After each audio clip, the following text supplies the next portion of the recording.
See if it works. All right. Yep, we're live. Hey, what's up, YouTube? This is Cholula's Comics, and thank you for joining us for another episode of Sigs, Slabs, and Con Talk. You know who we are. We are your West Coast Comic Connection, and I'm going to be introducing all of my fellow panelists here today. First and foremost, my brother from another mother, Tat Comics. Sorry, chewing on some food. What's up, everybody? We also have my brother AG Surfer. Say what's up, AG. How's it going? And joining us today, special guest. Really appreciate him coming out and meeting up with us. CBA, the comic book Aesthete. Hey everybody, how's it going? Well, okay. And in the chat so far today, I wanted to say what's up. Thank you to Uncanny Kyle Walker. What's up, brother? Thanks for making it out. Hey, Walker. He's one of our dedicated, loyal supporters all the way from New Zealand. So, man, thanks for coming out and saying what's up. Yeah, definitely. All right, guys. Well, last week, as you know, if you joined us last week, we talked a little bit about Arthur Adams. Great artist. He's a local guy. We get to see a lot of his work. And then the panelists, we were all talking this time, and I think who we're going to go over is Chris Claremont.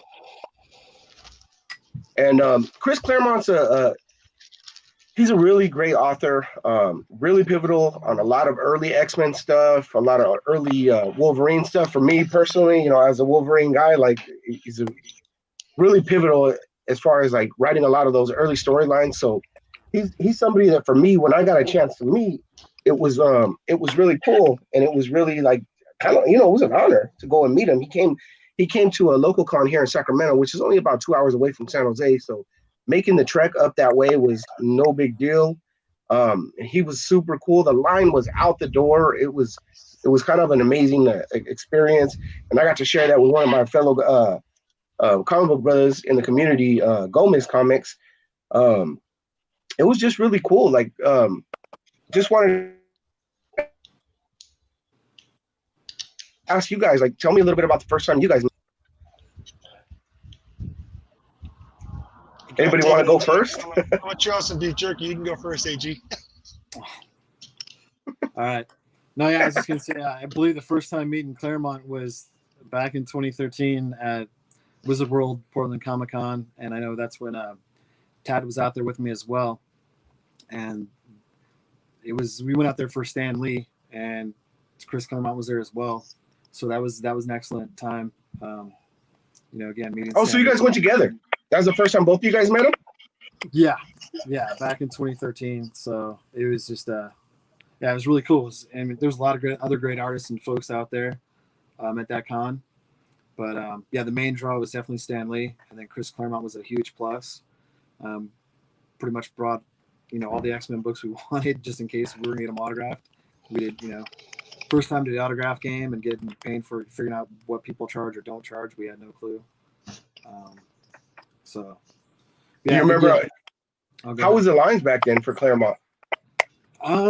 They were decent. It wasn't a short line, and his lines would come and go depending on what time you walked by the table. I would say, going to the con, I beelined it. I went straight for Stan Lee, and I was waiting in that line, and that was probably a good. That was like 2 to 3 hours for Stan Lee because he wasn't there yet. And there was already a line there, so we're just getting in line to get a spot, and we stayed there waiting for him. Once Stan got there, then the lines went by. The lines went fairly, they were moving good.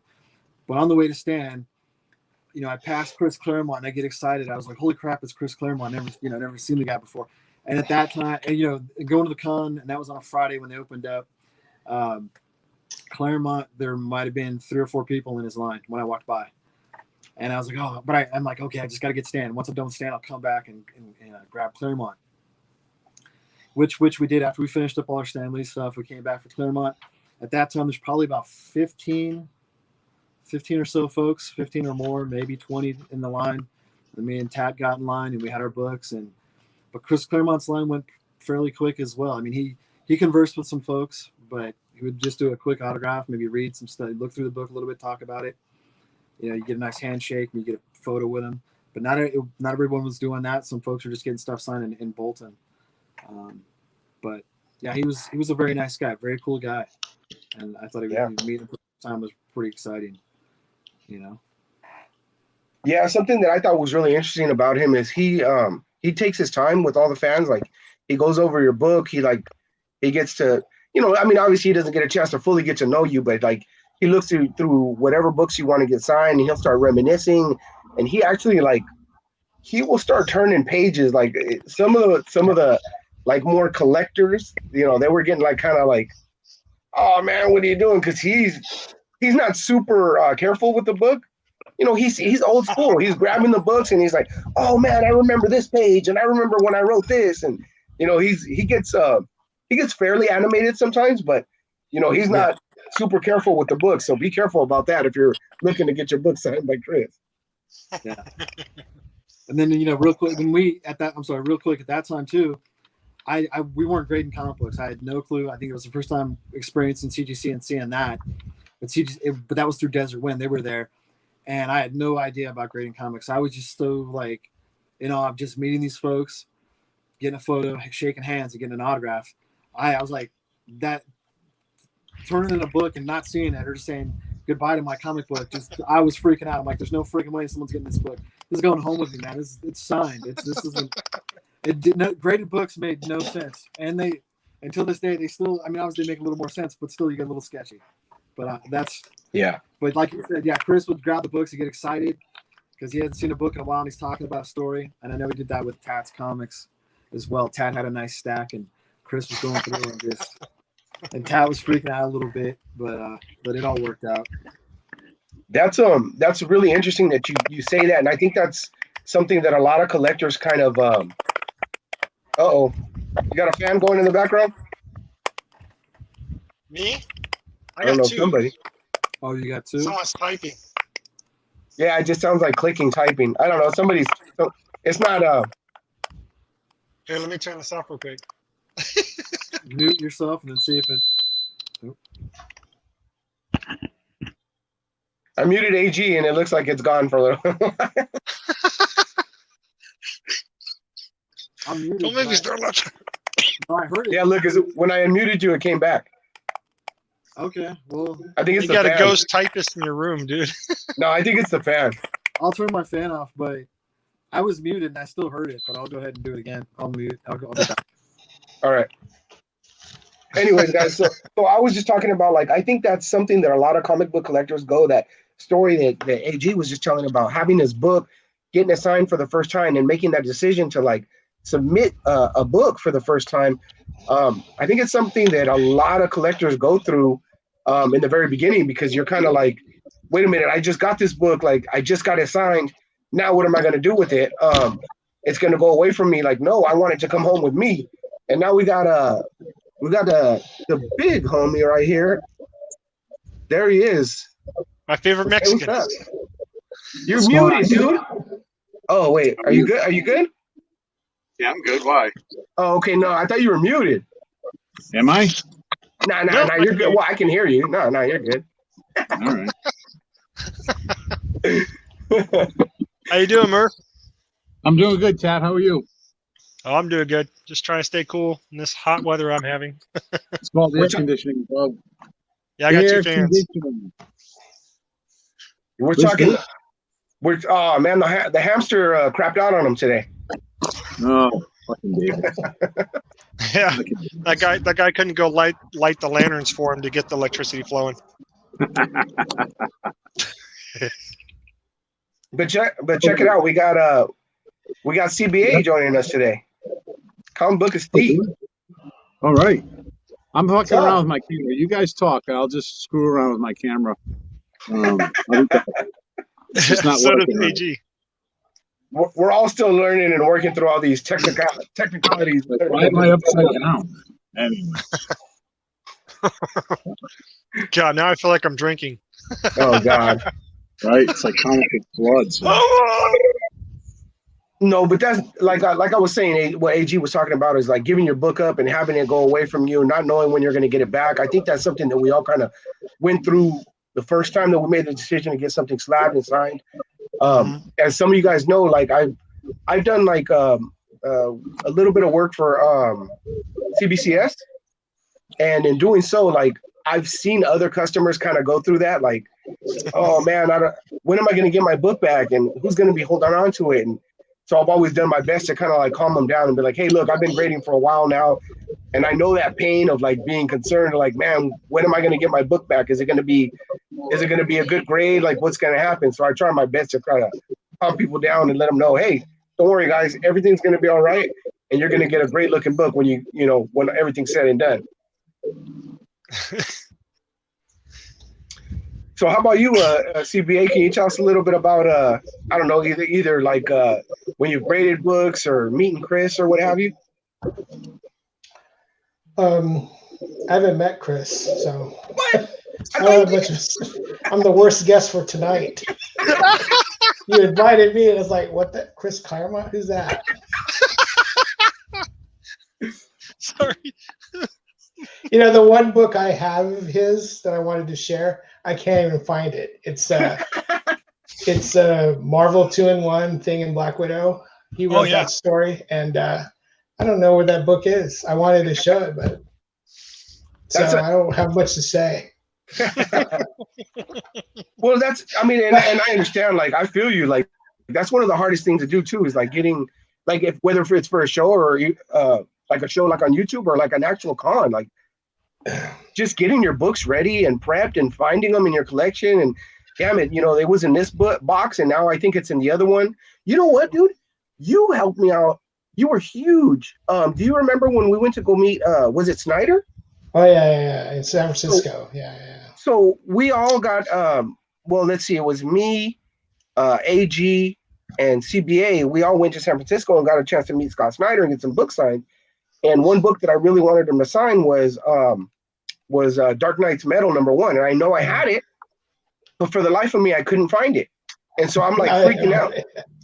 Dude, I'm like, I was digging through all my boxes, like all through my room and everything. And then I started texting people and I was like, anybody got an extra copy? Anybody got an extra copy? And of course, like CBA being the hell cool dude that he is, he's like, hey, I'm going. I'll be there. I got an extra copy. Don't worry. And that's actually the book that I still have signed in my collection today. And that's like really cool, Yeah, when you go through your boxes, you work up a good sweat too, because you lift them and move them, and they're not even in the last box, so you probably overlooked it somewhere. Yeah. So I've been trying to find that Marvel 2-in-1 for the last 2 days. I know I have a copy somewhere, but I've heard this story where Chris will thumb through your books. So if ever I meet him, I'd probably make one of those windows and seal up the bag with lots of tape so he can't get into it. Just have him sign on the window and then we're done. That's exactly what I did, but not knowing that he was thumbing through the book all crazy. But again, it's one of those things where I'm running up against the clock. I actually made all my window bags and boards while I was in line for Chris Claremont. That's pretty good. How'd you do that? Dude, like the line was so long, like it wrapped around the whole all day. We were there. I was there for at least a couple hours in that line. And so, I mean, I had my backpack, I had a box, I had my utility knife, I had bags. I was sitting there like drawing bags, drawing circle or squares around the areas where I wanted the signatures. And it was kind of crazy. I mean, it was tough, but I got it done. You got it done. That's all that matters. And then the funny thing, and what do we used to say, Murph? Whatever it takes, right? Whatever it takes. Whatever it takes. Yeah. So I don't know if I'll be able to really meet him though. He's pretty. He's up there, isn't he? Like his 70 or 71. Something like that. Right? Yeah. He's 69. Oh, 69. Okay. Yeah. He's pretty sharp for 69. Yeah. No, he is. He's what's the word? Spry? Spry. I am not spry. I'm 54 and I'm like past spry. So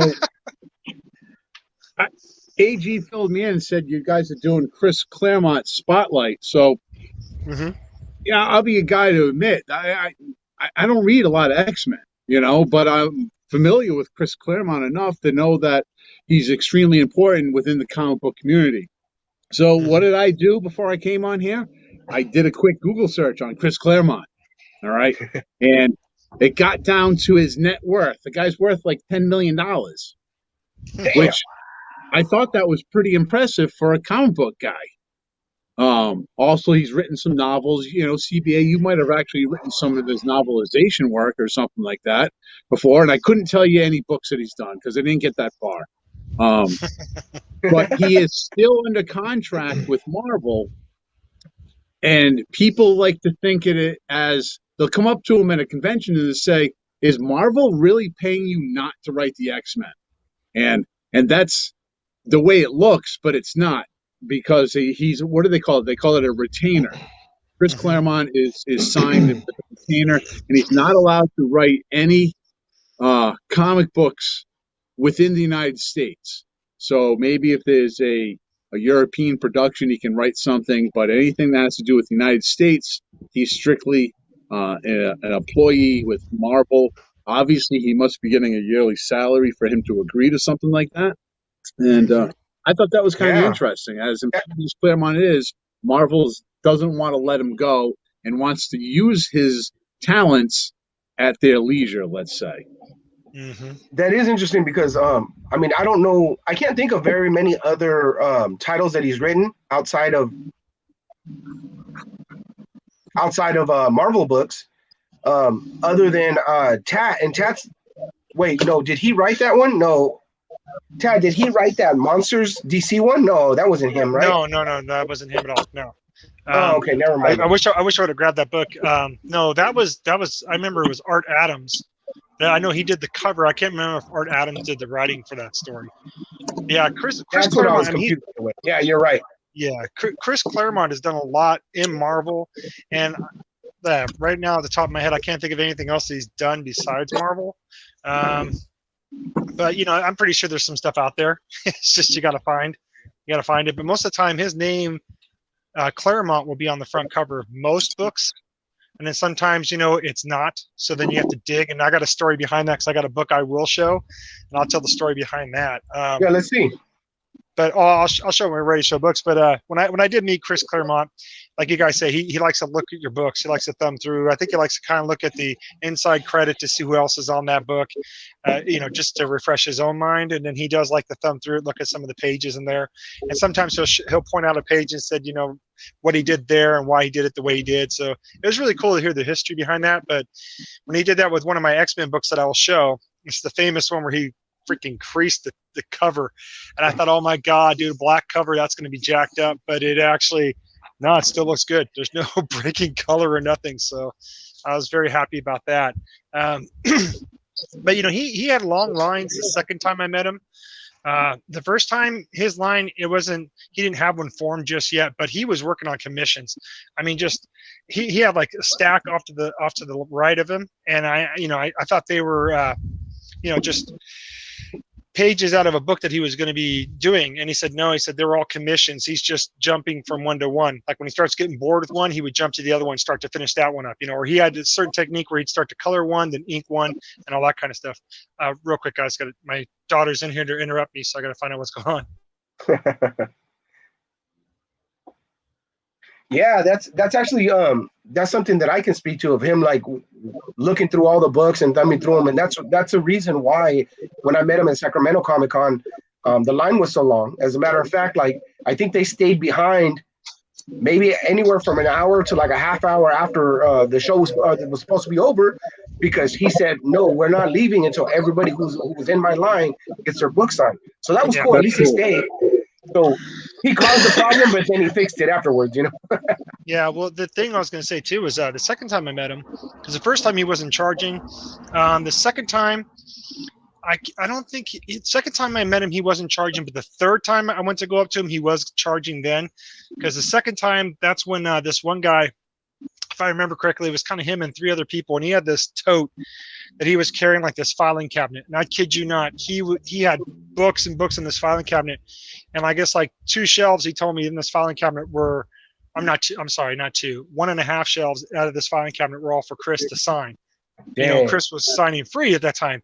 And then he had him he had Stanley sign his arm. And then he had What?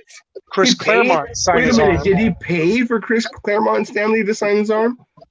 He paid for Stan Lee, not for Chris Claremont, because this was the second time. And this is when I met this guy, because he had a couple other buddies with him. And one of the guys that was with him tattoos, you know, does tattoos for him. Oh, okay. So everything on this guy's arm, this guy tattooed on there, and he got Stan Lee, and he says, "Yep." He says, "When we get back from here, I'm gonna tattoo that in, and then tattoo Chris Claremont." You know, so I was like, "This guy's dedicated," you know, because I have my sleeve going on, but this guy was way more dedicated than me. But I think that's, like I said, maybe the third time when I met Chris Claremont, he started charging, but it was like $5 a signature, which wasn't too bad. But that's when his lines were even longer, you know. And it's just because of people like that would go up there and they take advantage of the situation. That whether he bought stuff off of Chris after the fact, I wasn't there to see that. But I always made sure at least that was something that I did.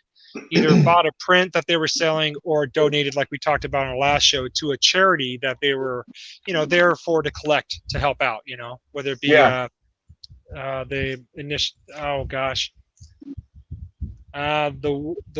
the war initiative, but you said it last show. I can't think of it right now. Yeah. I feel like an idiot. But, you know, to help out the other people in the comic book industry. Oh, you're talking about the Hero Initiative. Hero Initiative. Thank you. Okay. Hey, really quickly in the chat, just wanted to say what's up to Joker M21, man. Thank you so much for joining us, for stopping by. Appreciate it. And also, big shout out to home of the NY Warriors, Biggie's Comics. What's up, brother, man? Thank you for stopping by and showing some support. Appreciate it, man. Thanks. Yeah, man, that's so going on and meeting Claremont that one time. Actually, Kyle Waka, who's in the chat right now, reminded me. I also went with you guys know Evan Jellin? Yeah. He's another YouTuber that I met when we were out there at that Sacramento Comic Con. And Kyle had hit me up beforehand and said, "Hey, if you could work on getting a book signed for me." So I actually found, and it was I think it was like a second or third or reprinted version of God Loves, Man Kills. Is that what it's called? Is that the storyline? And so I got him to sign it, and I think we ended up submitting it for him, and got it graded and sent it back to him in New Zealand. Oh, nice. Very cool. Yeah, you know, that's something that I think a lot of us, I think a lot of us try to do. Like anytime there's a signing or an artist that's in one of our areas, you know, we hit up our buddies and say, "Hey, anybody need anything? Does anybody want to get a signature?" And I don't know, I really enjoy doing that. Yeah, I've done that for a few YouTubers, and I've done that for a few of the guys in the Hall of Justice when I could. I felt bad though when that one book got messed up for Davis when I got Randy to sign it, but Davis was fine with it. Randy re-signed over it, and it actually didn't look too bad for that. But I felt bad, you know, and so did Randy. So it was on one of his Spider-Man books. Yeah. Hey, Murph, Biggs is saying congrats on that grade bump. You got it handy? Yeah, get it handy. I'll bring it out in a second. Hold on. All right. Where did AG go? Is he gone? Is he gone forever now? No, I think he's trying to fix his fan. All right. Oh, now he is gone. I jinxed it. So if you want, I mean, did you want to start showing some books after Murph shows this grade bump that he's going to show us? Yeah. Okay. Yeah, Cool. we can do that. Just wanted to see if there's anything else you guys want to share about the con besides Claremont. Any recent cons? Any thoughts of? Well, obviously not recent because it was going on, but. Well, you know, there's some guys in Georgia who went to a convention. They uploaded a YouTube video. I can't remember their name, the Comic Brothers or Two Brothers or something like that.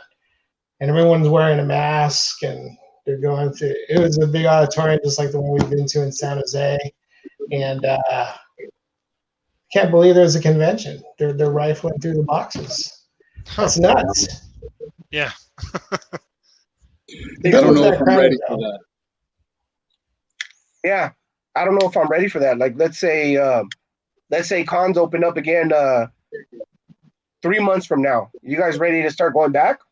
Nah. Is there a vaccine? No, let's say no, not yet. And what's the point? No, Yeah, just right? buy stuff off you. You know. You could put a big old condom on your head. Yeah. I Then you could. might have another. Then you might have another issue. Right. I got XXLs, so they'll fit. Or if you're really itching to get a signature, you can always just follow that artist on Instagram. If they have an Instagram page, you can always message them, and then they usually will work things out where you can send the book to them, and they'll sign it. That's one way, Well, I've seen a few people do that. one of the things that me and AG were talking about recently is I don't know if you guys heard, but did you guys hear that Clayton Crane is going to be doing a comic book shop tour of the U.S.? AG reached out to me and told me about it. I didn't know it was a tour. He just said he was going to a shop near him, so I figured you were in on it as well, Chewy. Yeah, I was trying to be. I actually reached out to the shop today just to get some like logistics on it, like what's going to happen, how's it going to go down. The shop owner said that the signing is going to happen inside the store. They're limiting it to 4 customers at a time to be in the store. They're having, I like CBA shaking his head like, hell no. So 4 customers at a time. They've already taped out and marked the perimeter of the store to have a line that's like measure 6 feet apart. And supposedly that's how they're going to manage it.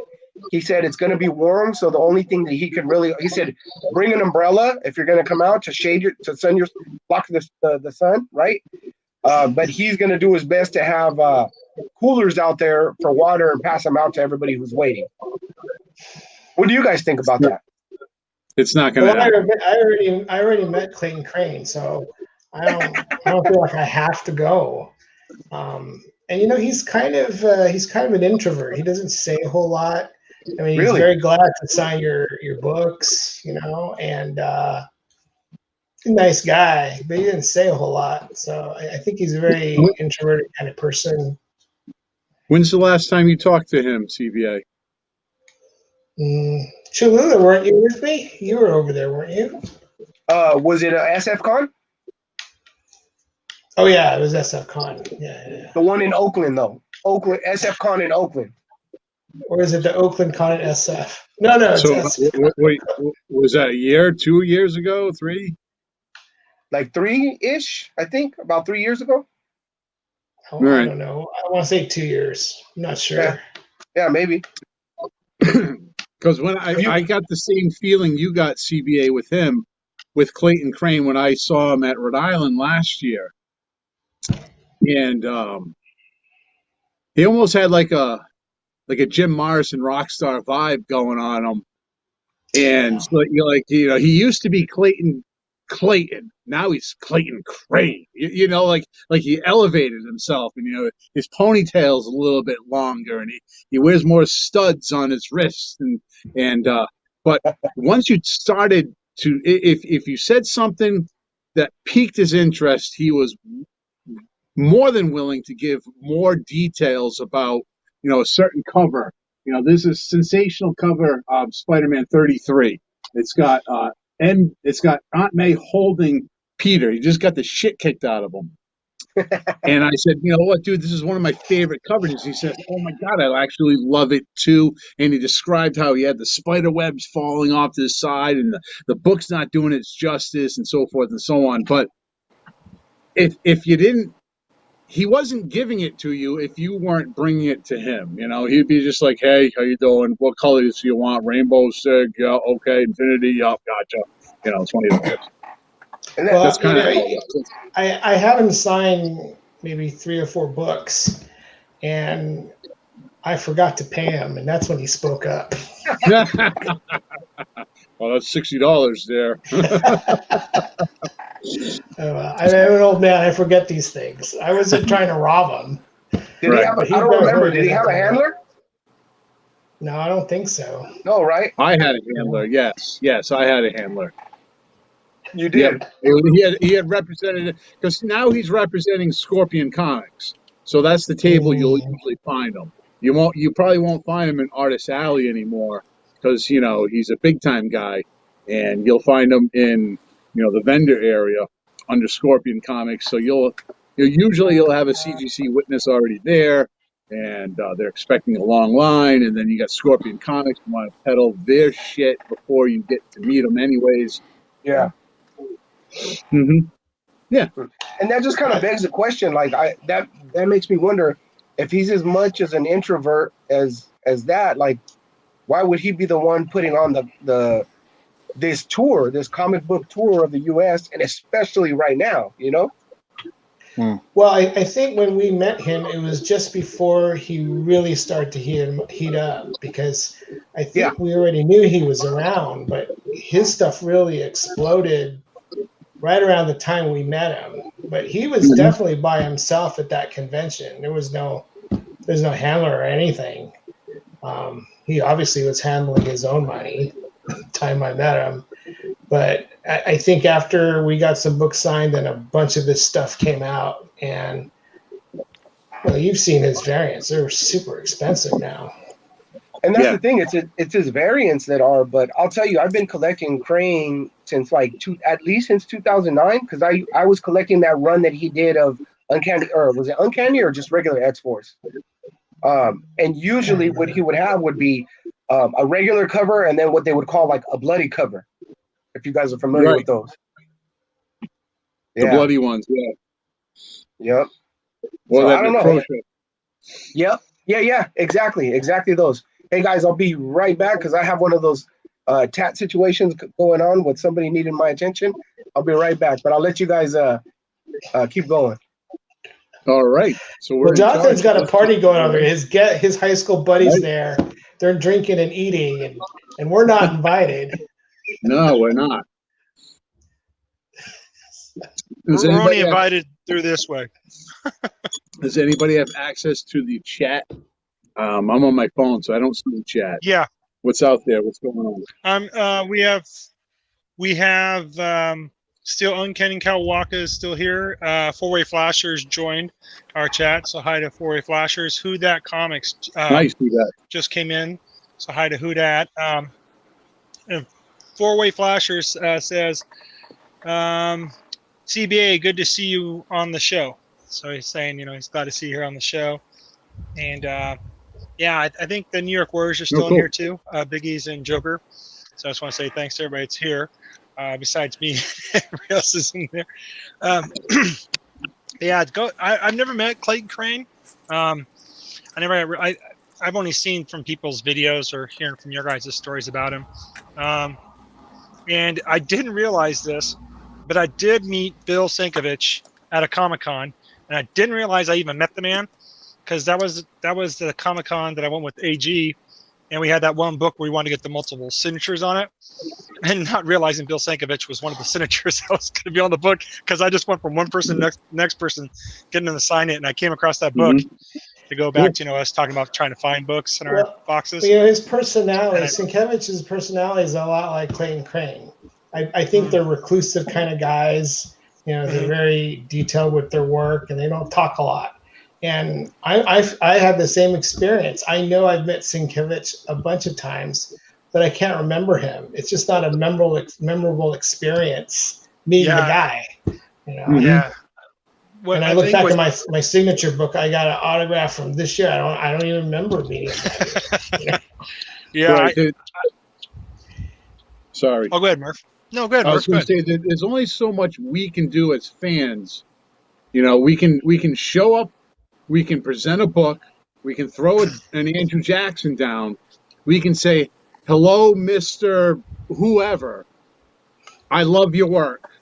And if it doesn't take off from there, then there's really not much more I can do. I can maybe come up with one more question or compliment to them. But if you still don't get anything, like what else? If you get a response like Alan Davis gave to me, what else you got? Because I got to go to lunch. Well, you're going to get those birds from me. I'm like, I'm good. Go eat. Go eat. But well, the opposite end of the spectrum is guys like Howard Chaykin and Jim Steranko. Those That's guys strange. they're talkative, they're cussing at you, they're insulting you, and you go, "What did I do?" You know? Right. And Chris, like we started with Chris Claremont. Chris Claremont will absolutely talk to you, and he'll, you know, finger fuck your books, flip through it. He's a proud man. He loves his work. He loves his X-Men. He hates it that someone else is writing the X-Men. He can't, he did it for what, 15, 16 straight years or something like that. I mean, come on. And Yeah. he almost is taken back a little bit if you don't know something about his X-Men, Really? or the issue that you're handing him, to have signed. Well, he has his own scripted universe. He has it his own way, which is different than everybody else's universe. And I've tried reading that stuff, that X-Men stuff, and I just can't get into it. Mhm. This is not my thing. Right. Really? I know that's sacrilege, right? I know. Oh, it's all good. It's all good, CBA. It's great that everybody has, their own take on certain artists of how they write and who's writing the book. But yeah, there's some writers. I read a book the other day, and I can't even tell you who the writer was because the story did not want me to read more. I just read the first 2 pages, said, "Okay, I'm done with the book." I put it down. Now I'm gonna go trade it, get a different book or something. I don't know. But if Chris Claremont's writing a Black Widow story, it's excellent. Especially, who would you want? I mean, okay, this is a question I want to ask you, CBA. Who has been your favorite artist to draw Black Widow? Don't say George Perez is up there. And God, I forget the guy that did it vintage style and back in the day. It's not Ramita Jr. or Ramita Sr. It's I can't remember the name. It escapes me right now. But in modern day, it's George Perez. George Perez? Yeah. Interesting. What about in the Daredevil? When Black Widow was a regular on the Daredevil Black Widow run, I'm not sure who the artist was then. Was that Miller? Is that Buscema or Esposito? I can't remember. In as much as I love those stories, she was so slutty back then. She was Matt Murdock's slut. I'm telling you. She was a dirty girl. She was a dirty girl. I mean, first she was Hawkeye's slut, back in the 60s, and then she hung out with Daredevil in San Francisco during that run when they were fighting what is it, Hydra and all those guys. But she was she was a dirty girl. She's not like now. She's a cool kid now.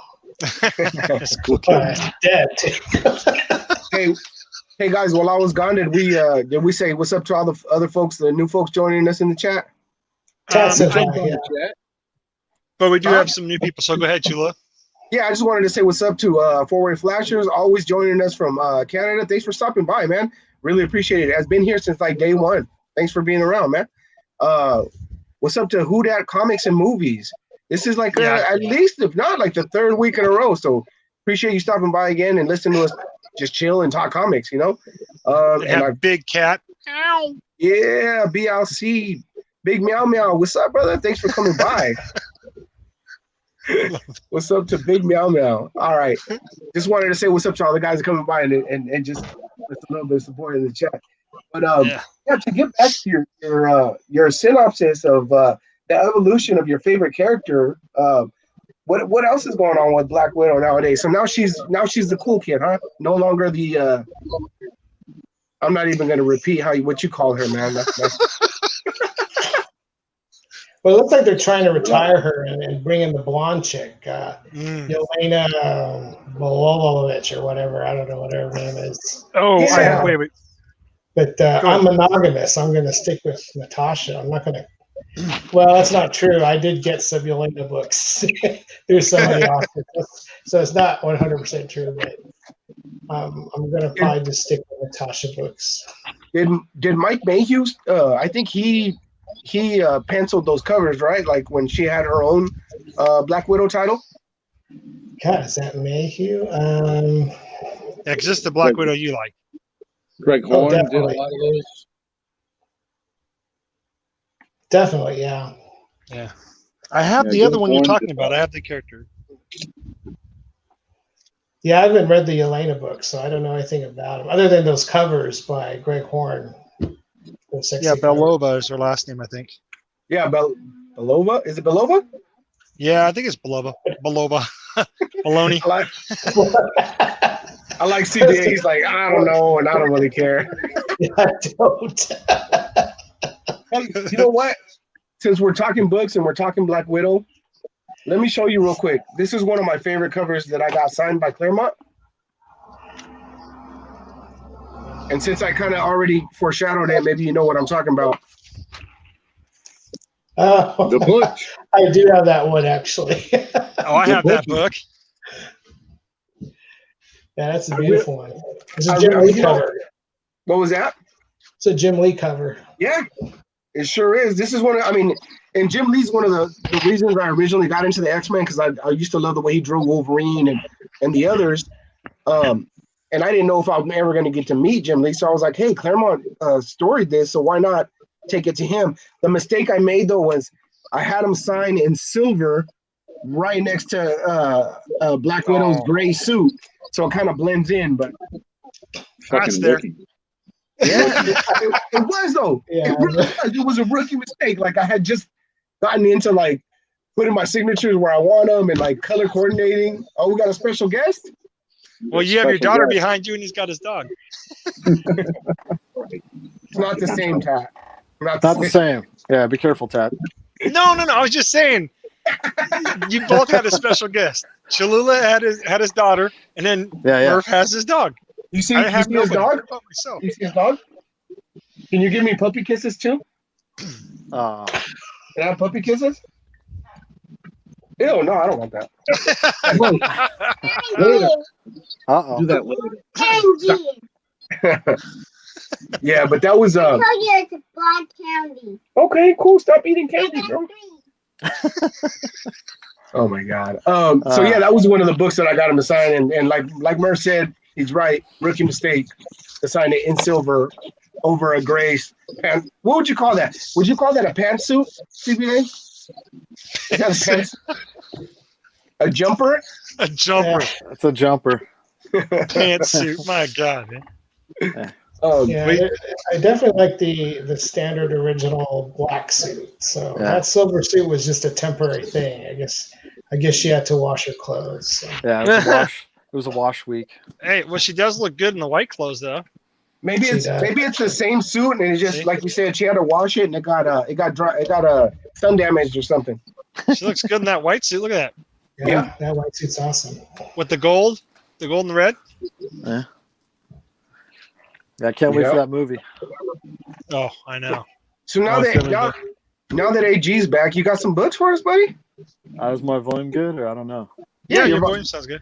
All right, I went with a quartered headset, so let's see. Maybe that's. I think the feedback was coming through my speakers on my phone.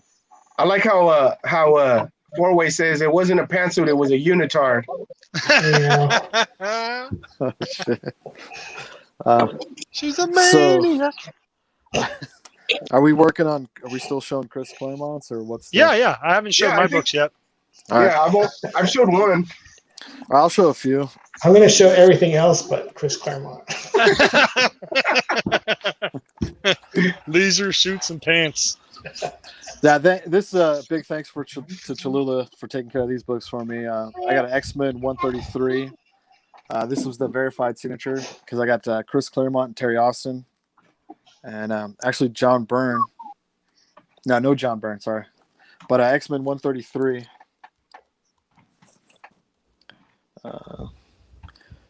See the Chris Claremont, and Terry Austin's just In the X. yeah. All right.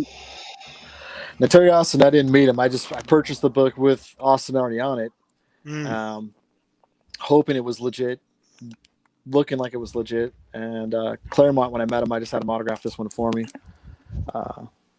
And then I just did the signature verification through Cholula, which was fantastic.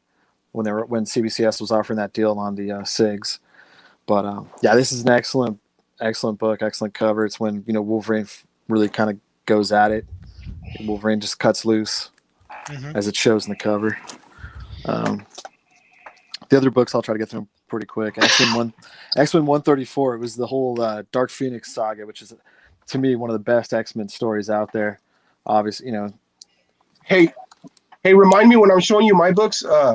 Remind me to tell you about the other rookie mistake I made. Oh, all right. Yeah, these were all books I more or less got signed when I was in Portland Comic-Con when I first met Claremont, because there's no colors involved. Everything's just either black, silver, or gold.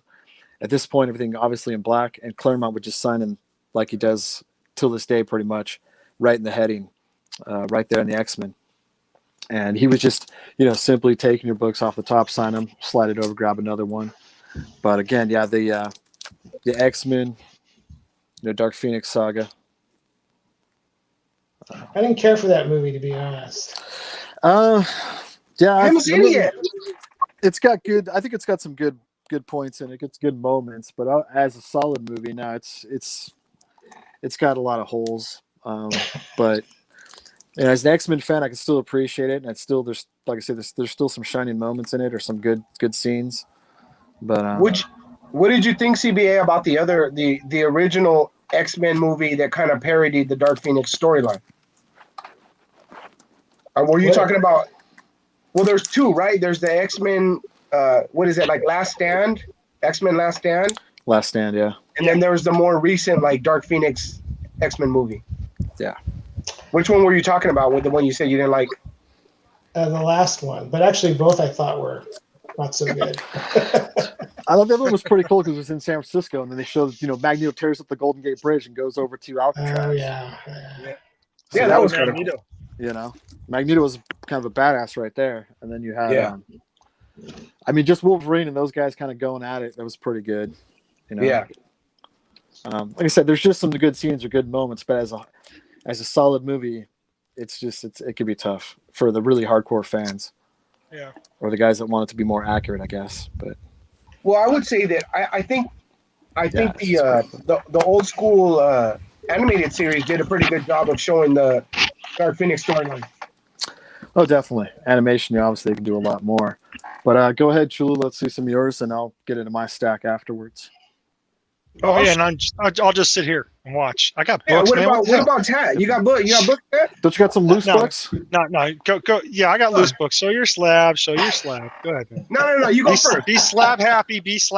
Show your slabs. All right. Clap together like. No, it's good, man. Go. It's too late. You're highlighted. You're highlighted. Get him, brother. You gotta go now. All right, damn it, go now. Okay, now, but talk about Chris Claremont, because we're still showing book about him.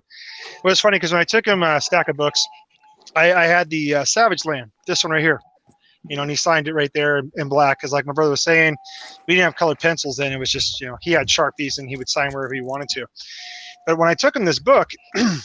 I think me and my brother kind of going back and forth thinking, did he have anything to do with this book? And I was trying to tell my brother, I said, I think he did. I'm just not sure.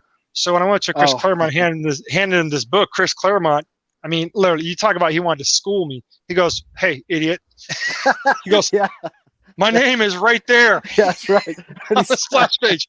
Chris Claremont, writer. I'm like, oh, okay, sign it. I just set my brother up. I just wanted to see him squirm. So, because this was this was the first Comic-Con that I went to, where I met Stanley, met Chris Claremont. So, like you were saying before, Chula, about, being nervous about handing over your book if you're going to get it slabbed and graded because you didn't know they're going to take care of your book while it was out of your possession well enough to where, you get the book back and it's in good condition. I wasn't going to send this one off, of course, but it was my first time meeting Chris. I wanted to make sure. Because the last thing I wanted to do was go up to an artist like him or just anybody in general, hand them a book and they go, I had nothing to do with that, and hand it back and you go, oh, shit, I guess I didn't read it, kind of thing. But he was really cool. He signed it, and he thumbed through this book. But he didn't jack it up. So I was quite happy. And I've had this book, gosh, since like 1981 or 2 or something like that. I didn't buy it when it first came out. I bought it like afterwards because it had Wolverine on the front cover, and that sold me right there. But to show the rest of my Chris Claremont books, and I do have more I just didn't change them out of bags and boards, so I didn't want to show them because you guys picked on me about having some crappy boards last time with plastic. Hey, Kyle Walker, if you're still here, I think you'll enjoy this because they're all X-Men books. Here's issue 144. I've had this in my collection for a long time. He signed it in blue, right across there. This is the second time I met him because I took him some I took him some different pens. But that was the thing. He didn't want to use my paint pens. He used the Sharpies. So this was in a blue Sharpie, wasn't in a paint pen at all. He signed that issue for me there. Then he signed this one in black. That's Uncanny X-Men number 175. Signed it right there. Oh, that's nice. Nice. Yeah. And that's what he'll always do. He always does it across the title. Yeah. And then here's the infamous book. Oh my God. This was the one that I'm not kidding you guys when I tell you this. This whole part from here all the way down to here was folded. He folded it when he grabbed my book because he was thumbing it like Murph would say, going, ugh! He freaking folded it and he almost like creased it. And I just looked at him just like, like dude, like you just jacked my book. But then folded it back like nothing happened, signed it and slid it over. And I got home, I'm just looking at my book, I'm like, oh crap, where's the crease? And you know what? It's not even there. It's gone. And didn't break no color, nothing. So I was very, very happy about that. Now, if he would have done this, huh? I think that's the first. Isn't that the first baby Nathan Summers? Yes. Yes. It's also when I think that's right when Scott Cyclops left the X-Men. Oh, look at Uncanny Kyle Walker says, first baby Cable. Yeah. Oh, look who's here, the undisputed one, Mr. Frosty. What's up, Frosty? And then here's X-Men number 205. Now, if he would have jacked this one up, I would have been pissed because the reason why I was collecting the X-Men was because of Wolverine. But what first got me the X-Men, of course, was Juggernaut. But when I started learning about Wolverine, that's my guy. As a mutant. That's a cool cover. Tat's always been into jugs. I like that. That's right. And then this one here was, I mean, like I said, I have more, but I just grabbed them because I got to change them, put them in better bags. And here's X-Men 207.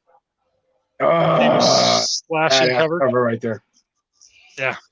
I've had this book for years, man. This is my favorite one out of all. And if he would have, I'm serious, if he would have thumbed this one hard, I would have had to choke somebody because I would have been pissed. But Chris Claremont didn't, so I was happy. It was just, I think after he jacked up that one, he was like, he handled my books better. Here's 212. Yep. Signed it right there. I love this cover. I even have the one I have the remake of this one when you bought the toy where it says not for resale on the corner. I just picked up that book not too long ago. Here's X-Men number 213. Oh yeah. See, he always signs right there like my brother was saying. Which I don't mind, I had no problem where he was signing. But if I would have done anything differently, I probably would have chose different colors. Then here's the last one I'll show is 222. Yeah, very cool. Yeah. Very cool. Hey, hold on. Is that the first Sinister? First what? No, I thought that was first Sinister. No, it's not. No. First Sinister is the cover where Wolverine's kind of flying back and it's Havoc on the front cover and he's blasted him. Yeah. That's the first Sinister. I have that book. I have that one and I also have the origins of Sinister, Mr. Sinister, and it's in the Cyclops mini run that they did. I think it was like a 3 or 4 part series. But the first issue is the origin story of Mr. Sinister. Well, it's that was 222, right? That you just showed? Mm-hmm. First Sinister is 221, and the reason I get them mixed up is because they both have that same color blue in the background. Yeah, I have that book. I have that one. I didn't get it signed, so or else I would have showed that one. But my whole experience meeting Chris, though, he was a cool guy. I mean, he didn't. It was just funny because that book, he just kind of said, "Look here, idiot. Here's my name." That's a story now that I can have for the rest of my life. You know what I'm saying? And I don't think that was a long time ago, so he wouldn't remember me now unless I brought him that book. So it's just something I guess me and Chris will have for my generation of I don't know what that's my garage, that little farm animal sound. Sorry, it's my kids' toys. If you hear it. Yeah, we didn't even hear it. Okay, go. Then What's up? I'm What's up, Murph? You find that book? Yeah, I found him. Found everything. All right, let's see him. Hey, You want the real grade quick, review? Four-Way says Chris Claremont is one of his white whales because he hasn't been to Canada in quite a while. He hasn't been this way for a while either, but if he comes back Four-Way, I got you, man. Oh, back to me. All right, so Back this to is you. for CBA. He'll like this one. I made a video. If you haven't watched it, go watch it. Like, cut out of here and go watch my video. And Yeah. but I had this book that's ASM 86. CBA will know this one quite well, I'm sure. And the first appearance of Black Widow in her new sexy costume. But it was a 7.0, and I sent it to this guy, and his name's Erod212. He's a local East Coast presser, if you guys aren't familiar with him. And boom, Nice. 9. Look at that. Nice. 9.0. So it's from a 7.0 to a 9.0 from a book that came out in 1970. Wow. Yeah, That bumps it up a couple $100, I would say. it Yeah. did. It did. You know, it went from, like you say, a $100 book to pretty close to a $300 book, depending on the right day. Yeah. You know, for the right person. But that's mine. It's going to stay right there. Yeah, I was very excited about that. And Very here's the excited. thing with that, Murph. That's an older book, so it's only gonna keep climbing. So I think What, so. uh, Yeah, I still got room to go up. What month Yeah. did that book come out? You said it was 1970. What month? July. Oh, okay. July of 1970. Wow. Is that your birthday month? No. All right. But it doesn't hurt to ask. Yeah. Do you have another one, Murph? Claremont. Yeah, I got some Claremont stuff. You Yeah, know, let's real see. quick, the same one you just showed. You know, one of the cooler Jim Lee covers out there, Yeah. signed by Chris Claremont, and I got That's that in cool. a 9.0. Not a big deal, you know. It's not a, you know, whatever, but it's cool. You know, I don't have No, many it is. Claremont signatures. It's an iconic cover. Yeah, and Yeah, you didn't make it's the iconic. rookie mistake. You let him sign where he wanted, and it looks good. That's the thing. Yes, that's the thing. Taddy just showed this one, the 222. So Nice. we got there, you know, and I kind of like, you know, you could tell him, say, hey, can you sign it down here or something like that? And he'll always tell you, I think it'll look better up here. And then you say, okay, Claremont, that's what you want to do. Go right for it.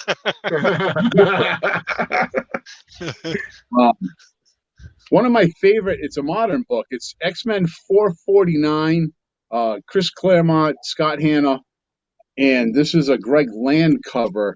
I got 4 of them, Oh, but damn. this one right here, I just think it's really cool, really It sexy. is a So I beautiful got cover. this one's actually made to me, you know, to Mike, Chris Claremont, and then I got Greg Land down there on the bottom with the bronze. Nice.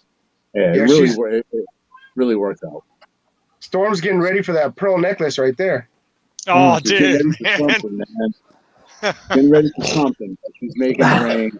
It's just Jiminy a good Christmas, man. cover. They say, take it Got a easy. couple Take it of easy. those. And that's it for my signatures. You know, I got a couple. You know, I'm starting to kind of maybe collect a little bit of like some X-Men keys if I see them. That, you know, I can't afford them really. You know, but Yeah. I saw this one, this They're tough. 104 Yeah, that's a with nice cover. obviously homage to X-Men 1. Mm-hmm. So that one a lot. I picked that up, and that's a Claremont. That could go for a signature. It's a nice condition. This one here. Oh, first page. First Katie Pride, right? She joins the teams, not her first appearance. Yeah, This she one's No, it's their first joining team. Yeah, and then you know another 104. This is the better condition of the two. I think the 104 might be a George Perez cover. It says Dave Cockrum right on the bottom. Oh, does it? Okay, my bad. Yeah, You're back. Cochran did a lot of X-Men covers, which when I start figuring that out, that's when I start hunting down more of his art because I realized how much I enjoyed his covers that he did. And he did the miniseries for Nightcrawler, and oh god, he did another one too, another miniseries. He did a lot of little miniseries for Marvels on certain characters that they were trying to bring the spotlight on, you know, because I don't think he did the Iceman one. I know he did the Nightcrawler, and what was it? Art Adams did the long shot ones, right? Yeah, Yes. he did. He drew those, yeah. Yeah, he did first long shot. And then Iceman. God, who did Iceman then? Was that Dave Crockham too? I was Zach. Zach did the Iceman. He did Iceman? Yeah. The miniseries? It's like Goose. Goose is with 2 O's, boys. The Goose. 2 O's and Goose. Yeah, that's Iceman. cool though, because I do have that miniseries too. I've been able to pick them up here and there. Actually, I have the Perez book. The one I was thinking Show of. the It's actually- Perez. Hey Murph, No, go ahead. Yeah. Hey Murph, BLC, Big Lion Cat says, let me see that X-Men 266. Sure, pal. That was- Right here. The You jerk want off. the misery, pal? Is this a 266 BLC, party? Bought it off him right there. Highlight me. 8.0 BLC. Remember that book? Uh-oh. Boom. My local presser. His name's Erod. 9-6. Damn. Wow. Damn, Shout out, son. That's the first Gambit. Yeah. Shout out to Erod, and Joker M21 says hashtag Master Presser. And then I think I heard AG said that he's making it a 266. Boom. Yeah, Wow, that's this- the book I still need to get. This is the George Perez, the 112. That's the book I have. There you I have go. that book. Yeah. I can go grab mine. Yeah, George get Perez it. did the one. Go get it. Okay. One of the only covers Okay. I'm aware of, but that's just a beautiful freaking cover, man. Yeah, that Why is. didn't you bring that to East Coast? I should have brought Didn't that have one. it. Yeah, No. wasn't thinking about it. Didn't I do wa- my research. My due I wanted diligence. to continue with the 266 party though, Oh yeah, we can do a 266 party. and I got him to sign again. Rookie mistake. I got him to sign down here in silver. But see, let me tell you, Murph. You know how I got him to sign where I wanted? That's smart too. I took it to him with window bags and boards, and I was like one of the last people in line. So he didn't want to mess with taking the books out of the bag. He didn't want to play Okay. around with any of that. So he just took all my books, signed them, and kept the line moving. There you go. All right. But yeah, I was my own master presser on this one and came back a 9.6. There you go. There you go. So are they saying that's There's other not the pressers first out there. appearance of Gambit anymore? Or did Nah, they I change think their minds? say that again, CBA. Is that not the first appearance anymore? Did they change their mind about what his first appearance is? So from what I hear, I mean, I'll tell you on the label, it still says first appearance of Gambit in continuity. Okay. It says in continuity. And now, Good enough. Right, because the X-Men. Oh, that's 15 CBCS's Oh. version. I got a CGC. It's a little different. yeah. And so X-Men Annual 14, first published appearance of Gambit, Remy Okay. Etienne LeBeau. Okay. That gave us That's what I French got. name, huh? Yeah, Oui, oui. I got Claremont to sign it right here in silver. And you know what? This one came back to 6-0, but I'm not tripping. 6-0. What a hunk of shit. Hey, I got this. I paid $1 for this book. I got it on the dollar section. You paid 50 cents too much. 56 too much.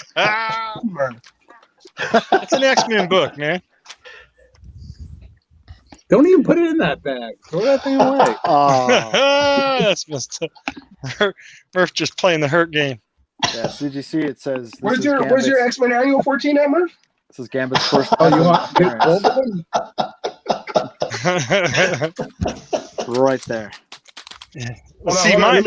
let me highlight you, AG. Hold on. None There of you mine go, are go for graded. Claremont. There you go. Blue. Stan Oh, you got Nice. Stan on there too? and Rubenstein in silver. Oh, okay. I'm gonna put my 961 away then. I'm over. You trimmed me with Hey, the. it's only a 9.2 though. Yeah, but you got Stan on there. Yeah. No press. How much is that book worth 10 years from now? I think this is about $1.50 because Murph said it's 50 cents less, but I'm going to say $1.50. $1.50. $1.50. $1.50? Okay. Okay, so here's Tree fitty. Okay, here's my X-Men number 112. This is my favorite cover all time. Hold on, Yeah, Chad. Let me top loader. highlight. Let me highlight you, Chad. Oh. Hold on. Yeah, All good right, to there You you want to go. holler There at you me? go. There you go. Holla. Oh, nice. Yeah. Hey, I just saw that book. Yeah, I know. This is my copy. This is Oh, it's my yours? copy. I thought I Yeah. just sent it to you. I just sent No, mine to no, you. no. And then here's my X-Men 113. This one is signed by John Byrne.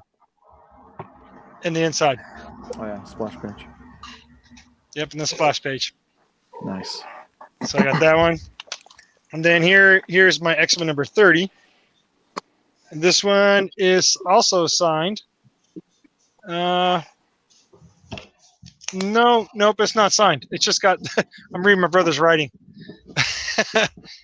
My brother put that I bought this back in 1980, and I paid $4.50 for it. It's all glare, Tat. There we go. Yeah. Nice. My oldest X-Men, of course, is number 12, and I do have 113. That's going to be in my possession pretty soon, and so will be my second copy of this book right here, this bad boy. Well, Nice. you had 181. You had to find a reason to bring her out, huh? Oh hell yeah, dude! It's in with these rest of these books, man. It's in the rest of these books, just like my first appearance of Spawn. Oh, nice. Yep. And then of course, this one here, which I do have signed by Stan Lee, came back in a 9.6, I think it was 9.6 or 9.8. And I got this one right here, number 8, my second copy, signed by Mike Zeck.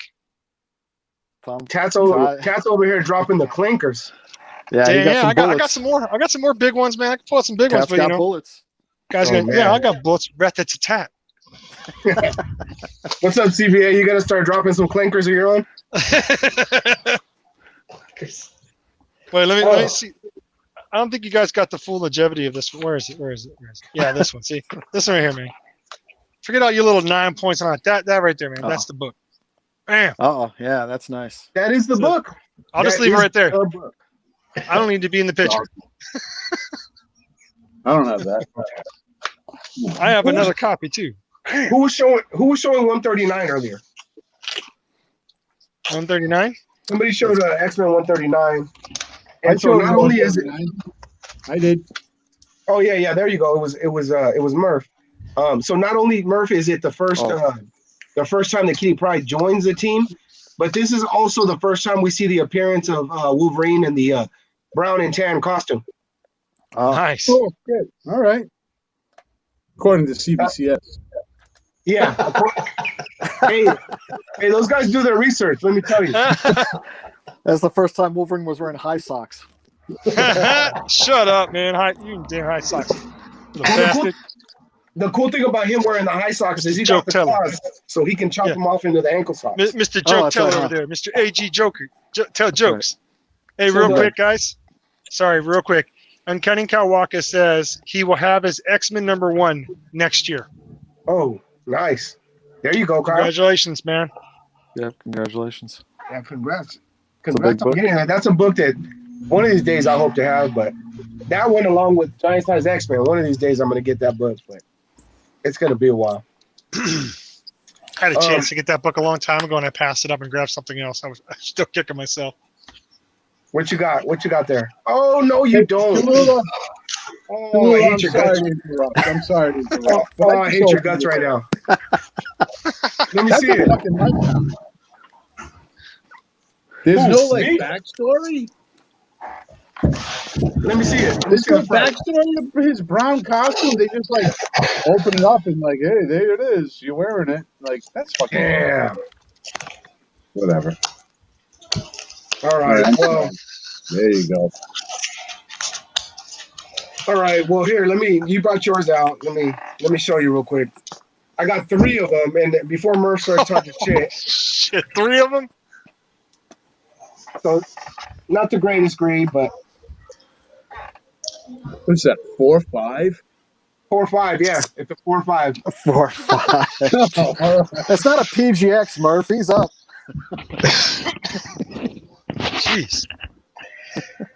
So that's a Chris Claremont story too, right? Yeah. Absolutely. Yeah. He was on here for, I don't know, at least the first 20 issues, something like that. Yeah, I would say 20, very minimal. And then 9.4 is the highest grade I got in it. So nice. Super jealous. You got you a 9.8 AG. Nice. I still dig that back artwork though. It's cool how those books have the artwork on the back. Mm-hmm. Yeah. The Wolverines, the first 10 or so issues do, except issue 9, I think, something like that. Yeah.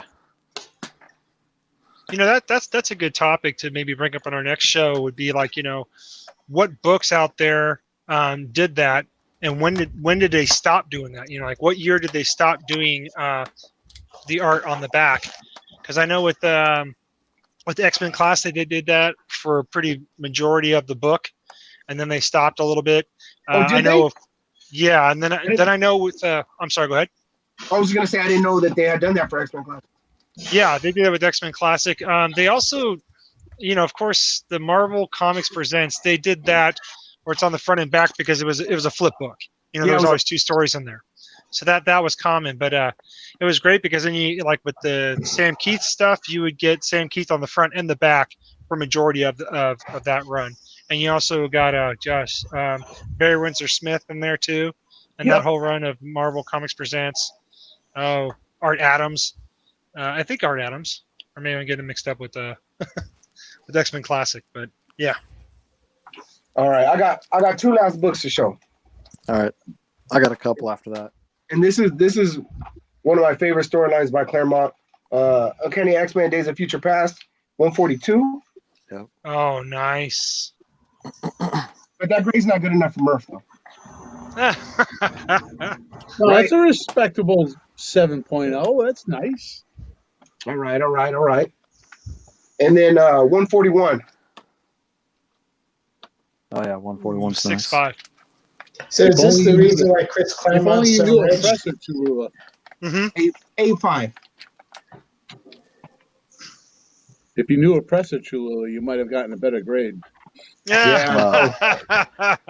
Hey, talk about it all the time, and I'm not ashamed to admit sometimes rookie mistakes. But you live and you learn. Hey, Cholula, on that last X-Men, how many cover swipes did they do of that cover? Not to put you on the spot, but or how many do you have in your collection of that cover? Bunch? Holy Christ. At least that I can think of, like 6 or 7. Okay, yeah. I think you're right on that, because I've even 7. seen it in, I've even seen it in some independent books where they did cover swipes of that cover. I have a Rick and Morty one. I have another X-Men one. I have a Lego version. I have a zombie version. I have, and then just a bunch of other ones where it's like just other characters but doing that same scene. Right. So what were you asking? I even seen a really cool version where it never turned into a comic, but it was actually Tupac Shakur and Aaliyah on the cover doing a cover swipe of that. Oh, that's cool. Yeah, I wish it was a book. I would have bought it by now. But you say you got some books, AG? Yeah, but CBA had a question about Claremont, I believe. Oh yeah, what's up, CBA? Oh no, you guys were saying earlier he's worth $10 million. I was wondering it's because of that movie, Days of Future Past. Because he probably sold the rights to it, right? I guess so, maybe. What'd you think of that movie, though? Well, that was excellent. That's probably the best one. Yeah. Oh, okay, yeah. For the series. Right. Yeah. I was going to say, I think when they came out with First Class, though, that was funny when they were going around trying to recruit people. They walked into that bar, Magneto and Professor Xavier, which people like to call him Wheels. They walk up to Wolverine, and he just says, F you, and they walk away. They don't even attempt to talk to him. That was a cool part of that movie. That was one of the cool parts. Yep. All right, AG. See, you got a... damn, a 9.2. The one-upsmanship. Oh, he's going to one-up you the whole show, bro. That's why I got to go first, because I can't follow that. That's why I got to go first. Ooh. Oh, Stan Lee.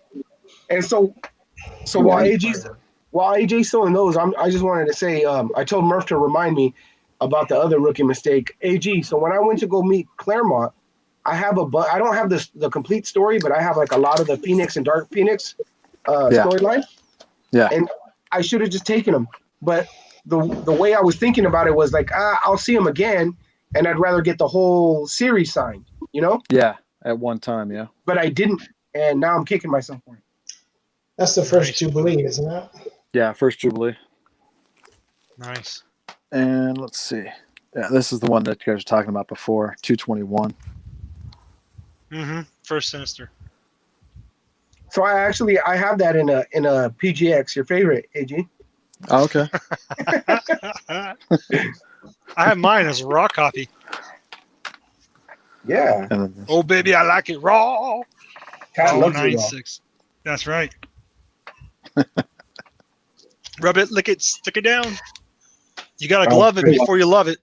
How'd you get him to do it down there and not on the title? Did you do the window bags and boards? Yeah, I had the window bag and board. Yeah. Yeah, after meeting Claremont for the first time, when I start meeting him again, I realized, start window bag and boarding them for Claremont. Yeah. And sometimes he'll just want you to take them out anyway. Yeah. So, Yeah, you gotta put a lot of tape on that back. yeah. You gotta seal it up good. Yeah. Might as well Make duct him tape. work for it. Make him work for it. There you go. All right, guys. We're just under an hour and a half. You guys want to show any other books? You got anything else going on? Is it bedtime Well, for you, Mike? Here we go. I'm flipping through this, and this is like, I'm trying to figure out the origin of the brown costume. Maybe it happened in a different book. Maybe it was the first time in an X-Men title or something. So maybe his brown costume came out in the Wolverine title. I don't know. But I'm flipping through it, and he goes and he talks to Vindicator and this, that, and the other. And Taddy just threw out the Hulk 181. Well, God damn it, right here. I got the whole fucking story right here. So Nice. The flashbacks, yeah. Buy the fucking thing right here. I mean, look at it. It's like 7 or 8 pages. It's awesome. Do you need me to show it again? If you really want to, I suppose. No, but that's a good point though, Murph. They just have him like he just drops in and all of a sudden he has a new costume and they don't explain it at all. Yeah. They don't? There, Ever? well, That was his Canadian costume. When he went there's to Canada, another. eh? there's another storyline in some later X-Men where it kind of highlights it's a Wolverine heavy storyline, and he's going back and he's fighting the Yakuza, and they just talk about him. They just reference him wearing his original costume, but they don't really like explain it. Maybe his Because- clothes got mixed up in the laundry and just stained it. It could have been Red Sox Day, Yeah. Didn't pack his bags right. The real original costume is the one that Tat was showing on Hulk 181. Right. Yeah. With the little whiskers on it. I guess Anyways, he guys. needed Yeah. whiskers. He had a laundry day just like Black Widow was laundry day. There you go. Your day. See, here's one with all his costumes on it. Can you see that? Oh yeah, show that. That is a cool one, yeah. Oh, nice. So sit down. Yeah, Arthur sit on. And sign too, yeah. Oh, did you get him to sign that? Yeah. Right there. Yeah, I see it, right? Sweet. My fake artificial COA. Do you have more books you want to show, CBA? I brought all my autographed books, but I don't know if you. Do you Yeah, want to no, see? I mean, Yeah, yeah, man, just let's show see 'em. some. Bring them Oh, out. Bring them nice. out. Oh look, see another Wolverine. So Marika Tamaki, she won an Eisner this year for her writing. It's a terrible comic book, but it's a cool cover. For a terrible book. Oh, nice. Got Daredevil there with Wolverine on there. Yeah, So David Mack. Mack. Nice. Boy, it is hard to do the anti-glare thing here. Yeah, Did you get that one? gets Did you get that one at SFCon? Wherever we saw David Mack, was that SF Yeah. Con? Yeah, Oakland in Con, Oakland. whatever the hell Yeah. it was. Bay Area Con. Hey, Cholula, I've been meaning to ask you. I saw this video Ooh, I nice. got too that long book. ago. Oh, this is a Mike Zach. Yeah. So, Yeah, mine isn't signed by Mike Zeck though. Mine's signed by the other artist. on Greg that. Lang. so you got to seal it up like this so that Chris Claremont can't get into it.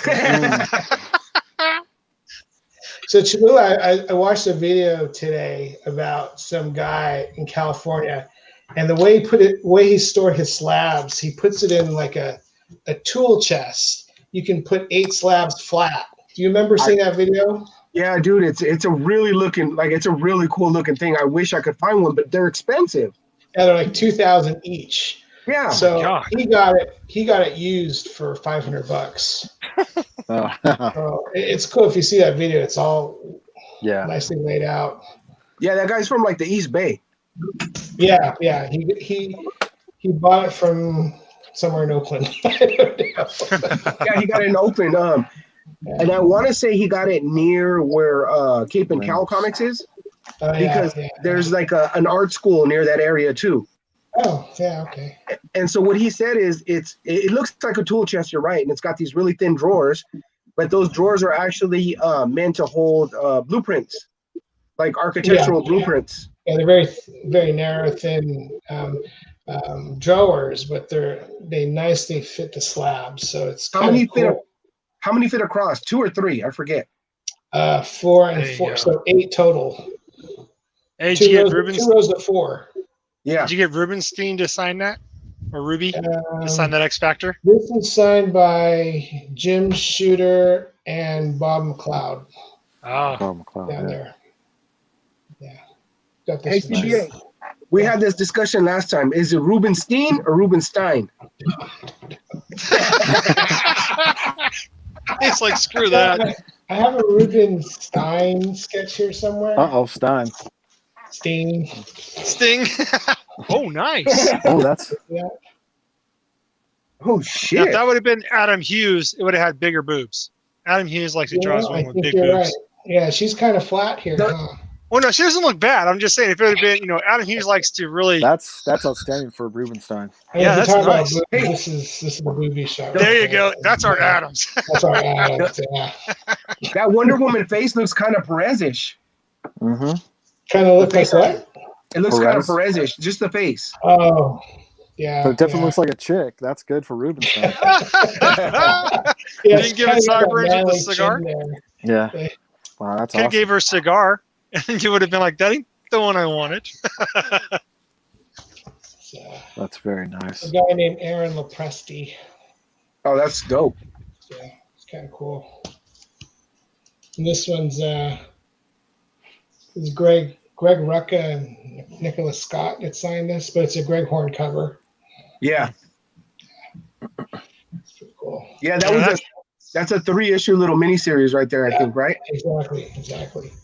It's Aaron Lopresti again. Kind of looks like Steranko, but it's Aaron Lopresti.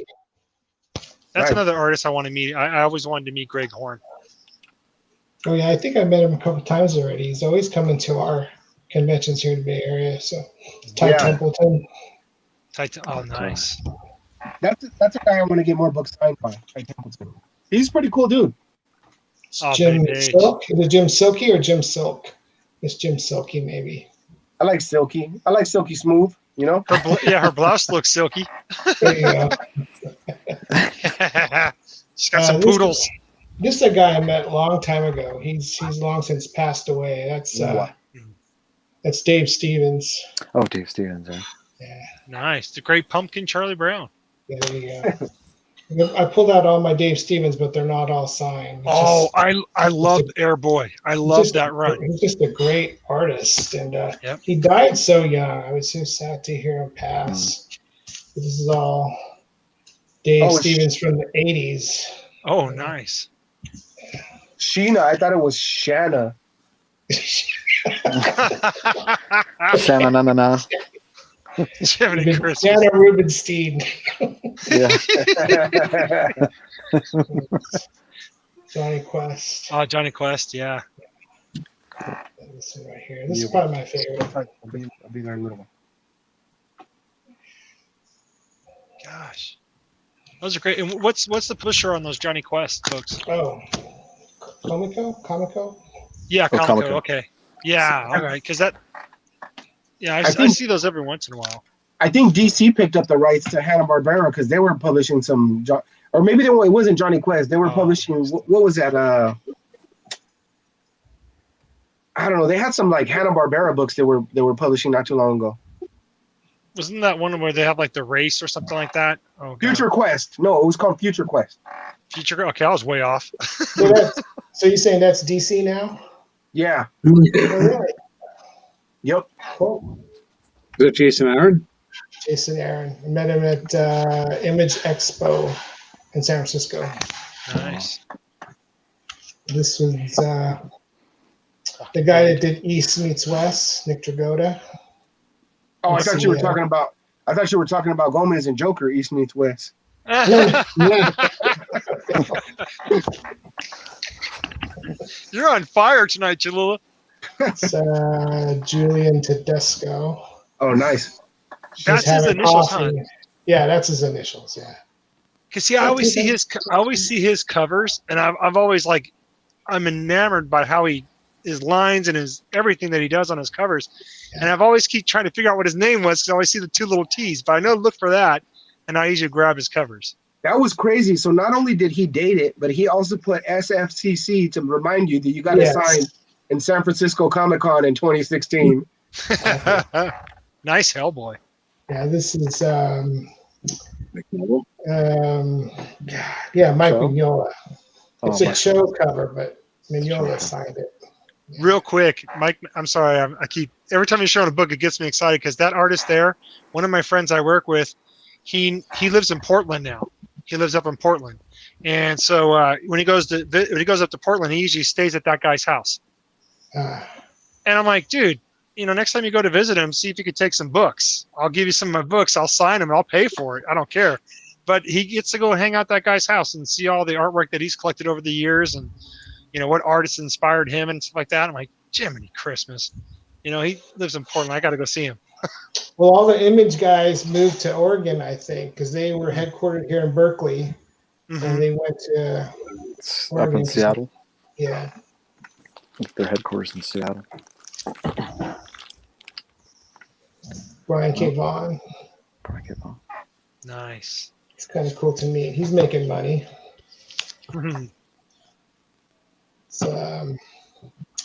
It's Kyle Higgins and Alex Siegel.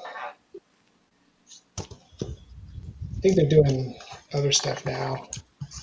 This is And he this one won personalized it. Eisner this year. This is Van Porges, I guess. I don't know how to say his name. That's Paulo Rivera. It's one of my favorite reads, Shirtless Bear Fighter. That's cool. It's got some pandas coming after him. Isn't that crazy? That's So wild. Undisputed Frost right there. Yeah. They're running for his life. It's more like Undisputed Frost. Huh? All juiced up. And this one's Howard Chaykin. Well, that's This cool. this guy's a real treat to me if you ever get a chance to meet him. And he's That's over right. there. He's He up there is fun to me. He's Howard funny. Shakin is fun to me, but his signature is so lackluster. I mean, Well, it's got either that you H get the right full HK, or you just get like a slob of nothing. Let me tell you something though. When you go meet Howard Chaykin, leave your wife at home because that guy gets a little freaking handsy, huh? Let me tell you. He kept wanting to take pictures of my wife, and then he goes, oh, let's put our heads together like Use this, my and it'll make a heart. I'm like, motherfucker, right now. Like, can you hurry up and sign my book so I can fucking go? He did a pretty cool sketch for her. She's into Star Wars a lot, and we had a Vader down blank variant. So he did an interesting sketch. On the next show, maybe if we get a chance, I'll bring it out. But I was like, man, hurry up and just let's stick to business, all right, Chaykin? Because you're crossing the line, dude. I know now you probably want to have to deal with Chris Claremont thumbing your books rather than the guy trying to get frisky with your wife. Yeah, man. Yeah, no so, shame. So was your wife offended, Jonathan? I mean, no. Nah, she was laughing. She was like, Okay. she thought it was funny. Like, He definitely crosses the line. I mean, when he's talking to me, I was like, damn. oh yeah, he don't care. He got no filter. And I mean, he didn't like, to be honest, like he didn't like, I'm joking saying that he really crossed any lines. Like, I mean, he was being like cutesy, he was being kind of flirty, but it's not like he like, if he would have crossed the line, that's something different. You know what I mean? Like, that's not cool. But no, he didn't really do nothing like that. Like, he was just being a little too, a little extra. If I could say. Habitual stepper. He crossed Yeah, around. he was a habitual line crosser. Yo, man, so I had to teach him a lesson, man. My forehead's still stinging. Yep. Did you meet him, Mike? You met him in a convention? Shaken. Shaken, yeah, I met Shaken. Had him sign a Star Wars book. He But, travels a lot. Yeah, He's down in LA, but he likes going all over the place. yeah, he's been in Connecticut a bunch of times. Well, a bunch of times. I've only been there 3 times. But he's been in Rhode Island as well. And, yeah, I don't know. Howard Shaken to me is a guy, like, once you've met him once, met him twice, if he's there and you have the time, then that's one thing. But, I kind of pass him up now, like, whatever. We saw him a couple of times in a row, and I don't know if he really did remember us, but maybe he fucking did because of my wife. But he did, like, he's like, hey guys, thanks for coming out to see us again, and then he's like real animated. So he's all right. He's a talkative dude when he's in a good mood. When he's in a good mood, he's very talkative. Just want to say hi to Spidey fan real quick. He's in our chat. Hey, Spidey. What's up, Spidey fan? Thanks for dropping by. There's a few interviews out there on YouTube with Howard Shaken. I'm sure you can just type in Howard Shaken interview and you can find it. But you're right, he's raw. He's like, fuck, what's that guy's name? Andrew Dice Clay, raw when he wants to be. He really can be. 4-way. He didn't try to hit on anyone I was with, though. Well, he probably took the name 4-way and thought, and his last name sounds like Shaken. Shaken 4-way. Just a chip. All right, guys. I got actually, you know what? I want to show 2 more books real quick. That I didn't get to show. I like that CBA reminded me because he was showing off his Mike Zack. And I'm not really showing that. I've shown this book before, but the real reason I'm showing it is because really recently, since we've had our Arthur Adams show, I got this one in. So Arthur Adams did a cover swipe of that, and I think it's pretty amazing. It is. Yeah. It's a great cover. The grade on the other one's not that amazing, though. Oh, the 9.6 isn't good enough for you? Yeah, it's all right. I'm just kidding. Oh, I'm sorry, Spider fan. If you can hear me munching on food, I'll mic myself. You see beef jerky because I'm hungry. Hold on. I gotta highlight this. Spidey fan. Cat, you're always eating on the streams. Because I'm hungry. All right, this is the last one I'm going to show. I got Wolverine. This is the one that I couldn't find last time. Wolverine number 302, and that's another R. Adams. That's awesome. It's because you went digging in your box for a 9.8, and you're like, oh shit, first one I see. Need more cowbell. Fucking Murph. That's what we love him. All right, guys. Hey, comic fan, how's it going? What's up, Murph? You got some 9.8s to show us? No, I'm good. I'm good. I'm good. All right, guys. Like I don't know. We're a little bit over an hour and a half. Everybody good? Anybody got anything else? No. All right, I'm gonna go down the line then. Thanks to everybody who came out to support us. Everybody who came out to watch. We got Comic Fan, who I think is dropping by now. 4-Way Flasher, Spidey Fan, Uncanny Kyle Walker, BLC, Joker. We had Biggie's Comics come by, Undisputed Frost, and I know there was a few more. So if I missed you, sorry, but thank you to everybody who stopped by. Appreciate it. I'm gonna go down the line in our panel here. Tat Comics. Okay, I just want to say thanks everybody again, like you just said, who showed up in the chat. But I think Frost should be known as, AKA Undisputed Frost. Now, what's that? Bear shirtless fighter. That's what it should be going, because that did look like Frost. Oh, Titus just joined. Hey, how's it going, guy? Yeah, just thanks for everybody that stopped here in the chat. And I know you worked long hours today, Jonathan. So thank you for still putting this together for us to join in. CBA. We got to get CBA back on to where we have something he could show, because when he starts showing those books, that to me I don't care about my Chris Claremont. That was cool to see all those signatures. Yeah. So, you know, Oh, hell yeah. so thank you, CBA, for joining us today. And of course, Murph, it's always awesome to have you on. And then my brother, you know, it's good to see you, man.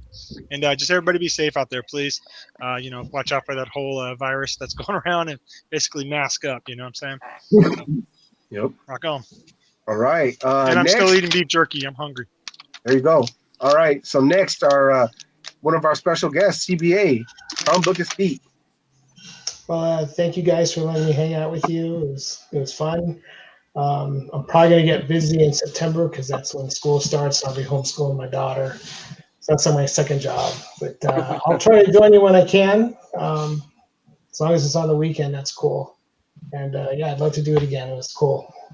Yeah, man. Honestly, thank you for stopping by. Thanks for hanging out with us. And yeah, we'd love to have you back anytime, man. So we're going to try to keep it on the weekend. So that way, hopefully you can keep joining us. All right. All right. My favorite Mexican, Amazing Murphinator. Right. It says right there. It says right there. My favorite Mexican, right over there. Anyway, so I appreciate you letting me come on. You know, you threw out that chat, the link into our what's it called? Hangouts? No, it's not called that. It's called WhatsApp. And I appreciate you letting me jump on. It's always fun to chum it up and to shoot shit and to show off and you know, measure. Basically, we kind of like measure dicks around there. And hey, there's nothing wrong with measuring dicks. You know, sometimes you're gonna win, sometimes you're gonna lose. So yeah, so there's AG just measuring dicks right now. Yeah, that's why I took it off of those guys. So you know, Saturday nights are cool. And, you know, if I can jump on again, you know, if I'm invited, if I'm welcomed back, I will definitely go on. CBA, it was really cool to see you and, you know, again, and to talk with you. And, you know, so it's not just on a YouTube video comment. But speaking of that, go watch my other video because it's awesome. It's freaking awesome. Go watch it. And, He's in a bikini. You know, no, I don't know. You might learn something. You might probably won't. You'll probably laugh. Don't watch it in front of your kids because there's a lot of F-bombs. So. Let's not bring your kids. It's not a Murph. It's not a Murph video if there's not a lot Murph of show. Woo! Murph show. Woo! All right, Where's my next. little Tom Brady guy? Oh God, now we're getting that's enough. If he's getting into Brady, let's move on. All right, guys. So we got AG Surfer. Yeah, I just want to say thanks again. Yeah, great show. Yeah, I think this is pretty much our time slot. Saturdays at 6:00. So, and it was great having CBA, great having Murph as well, and of course you guys are always welcome. You know, and it's definitely cool to see different books, and talk about different stuff besides just books. And it's really about our Comic-Con experiences since there's no Comic-Cons going on right now. And yeah, let's all just stay safe and keep reading and keep collecting. Read them. Who the fuck reads them? I'm like, man, I better tuck in my shirt. My brother being serious. Clean my it up, pants. Tat. Hey, while you're at it, Tat, send me all your Claremonts. You don't want your Claremonts? I'll take them. No. I keep my Claremonts around. You made that comment. I don't care about my Claremonts. Hey, man. Hey, I care about my books, but yeah. You know, if I were to ever get rid of my books, you guys would be the first ones I'd be offering them to. So it's all good. Nah, I don't want them. I know what you really want. You want my bust of Undisputed Frost, aka damn, I can't even say that title. Bear fighter, get it right. Thank you. Shirtless Bear Fighter. Well, Shirtless. okay, Murph will be my translator. Murph is my translator from now on. No, that's a bad choice because you heard how he said shirtless bear fighter. Oh, like I like men. Bear fighter. I call my men shortless bear fighters. They got hemorrhoids. All right, that's into that show. This All one's right, our last Pink one. town red. Before we get out of here, I gotta say a quick what's up to Sean Schofield for joining us. Thanks for coming in. Make sure you catch us on the rewind. He's always usually around, so thanks for dropping in. Chicken monkey. Happy, joy. And with that being said, guys, you know who it is. It's your West Coast Comic Connection with special guests, and we'll catch you next time. Until we see you next time, keep stacking hella comics.